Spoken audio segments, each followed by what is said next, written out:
अस्सलाम वालेकुम मेरे प्यारे प्यारे व्यूवर्स को मेरा प्यार भरा सलाम। मैं हूँ हफ्सा फरीद और आप देख रहे हैं मेरा YouTube channel Hafsa Farid cooking. उम्मीद करती हूँ आप सब खैरियत से होंगे, खुशबाश होंगे। अगर आपके पास रात के बचे हुए चावल हैं और एक अंडा है तो एक कमाल की रेसिपी बनाएं। तो चलें रेसिपी बनाना शुरू करते हैं। सबसे पहले बिस्मिल्लाहिर्रहमानिर्रहीम। यहाँ मेरे पास 1 कप के करीब चावल हैं जिनको मैंने रात को बॉईल किया था और ये बच गए हैं। अब इससे हम एक रेसिपी बनाएंगे, बहुत ही मजे की, बहुत ही अमेजिंग ये रेसिपी बनने लगी है। तो सबसे पहले आपने इन चावलों को अच्छे से मैश कर लेना है।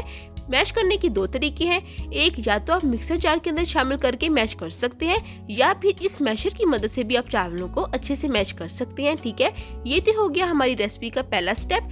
अब हम दूसरे स्टेप की तरफ आते हैं। तो यहाँ पर मेरे पास बंद गोभी है, हस्बे जरूरत आप बंद गोभी शामिल कर सकते हैं। मैंने बंद गोभी को अच्छे से चॉप कर लिया है और तकरीबन ½ कप के करीब शामिल कर रही हूँ। साथ ही 3 दरमियाने साइज के आलू हैं। आलू को मैंने अच्छे से छील लिया है और इस तरीके से ग्रेट कर लिया है।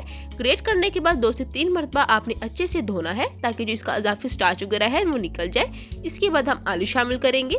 ठीक है, अब इसके बाद हमने शामिल करने हैं 3 से 4 अदद सब्ज मिर्चें जिनको मैंने चॉप कर लिया है, ये शामिल करेंगे। अब साथ ही हस्बे जरूरत आपने शामिल कर देनी है शिमला मिर्च। मैं यहाँ पर ½ कप शिमला मिर्च शामिल कर रही हूँ और शिमला मिर्च को भी मैंने अच्छे से चॉप कर लिया है। अब यहाँ पर हरा धनिया और पुदीना जो है मैंने काटा है, ये शामिल करेंगे हस्बे जरूरत। अब ½ कप हम शामिल करेंगे बेसन। बेसन शामिल करने से पहले आप अच्छे से छान लीजिएगा। अब साथ ही हम शामिल करेंगे ½ कप मैदा। मैदा शामिल करने से पहले अच्छे से छान लीजिएगा। अब साथ ही हम शामिल करेंगे 1 चम्मच कॉर्नफ्लोर। ये आप स्किप भी कर सकते हैं। इसे शामिल करने का फायदा ये होगा कि जो बाइंडिंग है वो स्ट्रॉन्ग होगी। अब मसाले शामिल कर लेते हैं। 1/4 टीस्पून शामिल करेंगे हल्दी और अजवाइन। अब साथ ही शामिल करेंगे चिली फ्लेक्स। 1 चम्मच हमने चिली फ्लेक्स शामिल करनी है। आप इसकी जगह लाल मिर्च पाउडर भी यूज कर सकते हैं। ½ टीस्पून शामिल करेंगे नमक के। अब साथ ही शामिल करेंगे 1 चम्मच भरकर साबुत धनिया। इसको अच्छे से क्रश कर लेंगे। नमक मिर्च जो है वो आप अपने टेस्ट के मुताबिक कम या ज्यादा कर सकते हैं। अब अच्छे से मिक्सिंग कर लेते हैं। साथ ही इस पॉइंट पर अगर आप मेरे चैनल पर न्यू हैं तो आपसे गुजारिश है कि जल्दी से मेरे चैनल को सब्सक्राइब कर लें और बेल आइकन के बटन को दबाना मत भूलिएगा ताकि हर आने वाली न्यू रेसिपी का नोटिफिकेशन सबसे पहले आपको देखने को मिले। तो देखिए अच्छे से मिक्सिंग कर ली है। मिक्सिंग करने के बाद बैटर की कंडीशन आप देख लें, बिल्कुल यही होनी चाहिए। इसके अंदर हमने पानी का इस्तेमाल बिल्कुल नहीं किया, ये आप देख सकते हैं। अब एंड पर हम अंडा शामिल करेंगे। तो यहाँ पर मैं अंडे शामिल कर रही हूँ। आप अंडे को अलग से फेंट कर भी शामिल कर सकते हैं। जर्दी समेत आपने शामिल करना है। तो यहाँ पर मैं 2 अंडे शामिल कर रही हूँ। आप अगर 1 अंडा शामिल करना चाहते हैं तो 1 भी कर सकते हैं। अंडा शामिल करने के बाद फिर हम मिक्सिंग करेंगे। और यहाँ पर मैं आपको बताती चलूँ कि अगर आप आलू और शिमला मिर्च ऐड नहीं करना चाहते तो आप स्किप भी कर सकते हैं। आप जस्ट चावलों को अच्छे से मैश करके बीच में मसाले वगैरह शामिल कर सकते हैं और उसके बाद फिर अंडा शामिल कर लीजिएगा। तो बहुत ही मजे की और बहुत ही यूनिक रेसिपी बनने लगी है। आपने एंड तक कोशिश करना है, कोई पर स्किप नहीं करना। अच्छे से मिक्सिंग कर लेंगे और साथ ही कमेंट बॉक्स में मुझे ये भी बताइएगा कि आपको कौन सी रेसिपी अच्छी लगती है, आप कौन सी रेसिपी देखना चाहते हैं ताकि मैं उस हवाले से मजीद रेसिपीज लेकर आऊं। तो अच्छे से मिक्सिंग कर लेंगे। तो देखिए अच्छे से मिक्सिंग कर ली है। मिक्सिंग करने के बाद ये कंडीशन हो जाएगी। अब इसको साइड पर रखते हैं और दूसरी तरफ पैन लेंगे, फ्लेम ऑन कर देंगे और पैन को ऑयल से ग्रीस करेंगे। मैं यहाँ घी से ग्रीस कर रही हूँ। घी से ग्रीस करने के बाद पैन को गर्म होने देंगे। जब पैन अच्छे से गर्म हो जाएगा फिर आपने जो बैटर है वो शामिल करना है।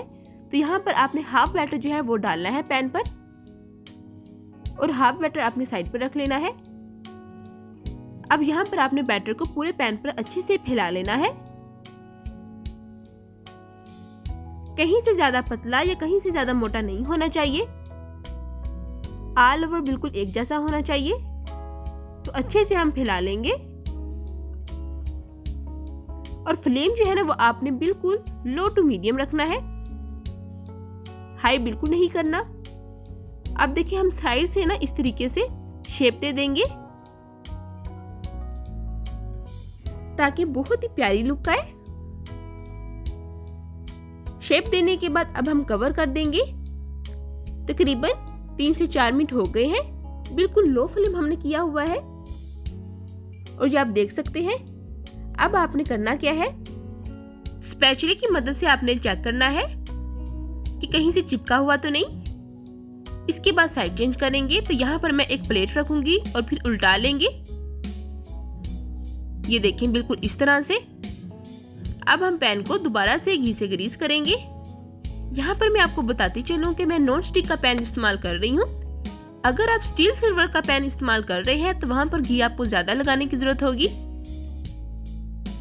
तो देखें बहुत ही आसानी के साथ हमने साइड जो है वो चेंज कर ली है। अब 2 से 3 मिनट के लिए कुक करेंगे। फ्लेम बिल्कुल लो टू मीडियम रखना है क्योंकि हमने बीच में सब्जियां भी ऐड की हैं और सब्जियों को भी आपने अच्छे से कुक करना है। तो देखिए अब हम कवर कर देंगे 3 से 4 मिनट के लिए बिल्कुल लो फ्लेम पर। तो देखिए 3 से 4 मिनट हो चुके हैं। अब हम साइड चेंज कर लेते हैं। तो देखिए माशाल्लाह से कितना सुनहरा कलर आया है। इस पॉइंट पर आप कमेंट बॉक्स में मुझे जरूर बताइएगा कि आपको ये रेसिपी कैसी लगी। और अगर आपने अभी तक मेरी रेसिपी को लाइक नहीं किया तो जल्दी से मेरी रेसिपी को लाइक कर दें। आपका बेहद शुक्रिया। आप डिश आउट कर लेंगे। तो देखिए माशाल्लाह से मैंने पिज्जे की शेप में काट लिया है और कितना मजे की हमारी आज की रेसिपी लग रही है। उम्मीद करती हूँ कि ये रेसिपी आपको बहुत ही अमेजिंग लगी होगी। फिर मिलूंगी एक नई रेसिपी के साथ। तब तक हफ्सा फरीद को दी इजाजत। अल्लाह हाफिज।